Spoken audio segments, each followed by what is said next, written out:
আসসালামু আলাইকুম প্রিয় দর্শক, আশা করি আপনারা ভালো আছেন। 7ই আগস্ট রোজারিও শহরে ক্লিনিকে লিওনেল মেসির বাবা ওহে মেসি তার শেষ নিঃশ্বাস ত্যাগ করে। দীর্ঘদিন যাবত ওই ক্লিনিকে ছিলেন এবং শেষ পর্যন্ত তিনি এই দুনিয়ার ছেড়ে চলে গেছেন। তো লিওনেল মেসি যেহেতু অ্যাজ এ ফুটবলার হিসেবে আমরা দেখি, তার 2026 সালেও তিনি শোকাহত ছিলেন এবং তার বাবাকে হারিয়ে আরও শোকাহত। তো লিওনেল মেসি ইন্টার মায়ামিতে শুনে সাথে সাথে তাৎক্ষণিকভাবে চলে গেছেন তার পরিবারকে নিয়ে শেষবারের মতো তার বাবাকে দেখতে। তার বাবার হাত ধরে আজকে সেই কিংবদন্তি, আজকে ফুটবলার, আজকে তাকে চিনে ছোট বড় সকল ধরনের মানুষটা তাকে চিনে পৃথিবী জুড়ে।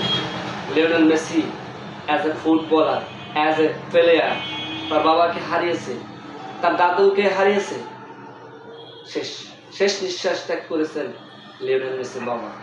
শোকাহত লিওনেল মেসি।